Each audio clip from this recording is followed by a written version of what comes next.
Beware, what's happened?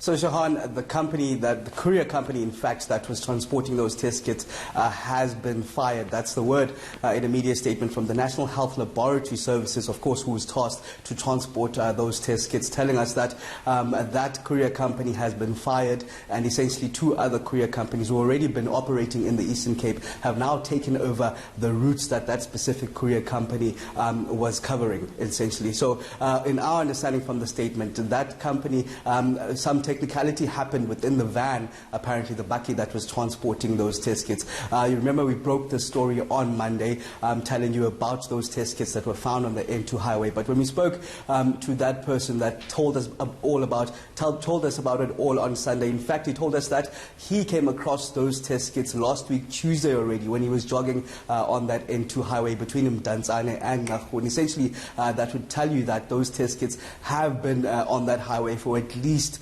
a week, Shahan. What was in those COVID-19 specimens were particulars of where these test kits were done. Essentially, the tests conducted from the various hospitals around the Buffalo City municipality, Grey Hospital, Bishop Hospital, and essentially where they were going to Port Elizabeth, the laboratory in Port Elizabeth. What was more concerning, Shahan, was basically the details of the particulars of the patients, their ID numbers, their names, basically just the personal information that was scattered all around there. And when we spoke to that gentleman that was on that jog, basically telling us that there were hundreds, essentially estimating around 500. Of course, you'd understand there's wind that was blowing them. There's opposite village, the Negligent village, essentially, where some of them were found when the NHLS went to eventually pick them up after we broke the story. Some of them were found in Negligent village, but of course, the word coming out now that that company has been fired. All right, Aviwa, we're going to leave it right there. Thanks for that update. I know you've been following two stories. Aviwa is also looking at funeral parlours in the Eastern Cape and how they're dealing with the large numbers of COVID-19 deaths. Take a look. This is what the new normal looks like for workers at funeral parlours. One of the rules is that all deaths should be treated as potential COVID-19 cases. This is done because the cause of death hasn't always been determined. Imizimba yonke ukusukela ngoMarch uqala kwalendele lockdown ifakwa kwi-3 plastic bags. Esekuqaleni ye-transparent, that is ungakwazi ukubona into engaphakathi. Eyesibini i-plastic esilisha kwanto. Eyokugqibela iba mnyama i-plastic bag.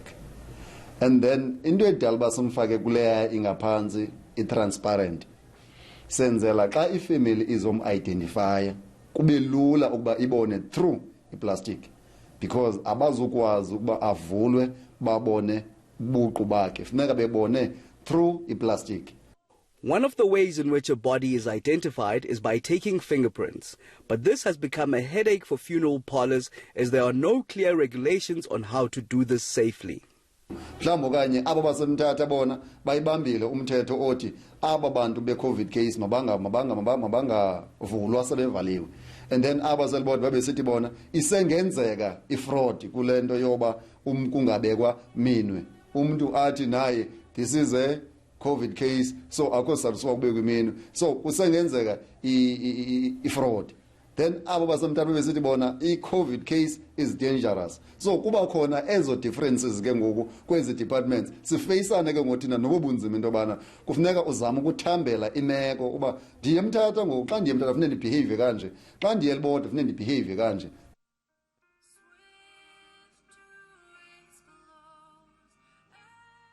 Another nightmare is the sheer number of corpses coming here from the Western Cape, currently the epicenter of the COVID-19 outbreak in South Africa.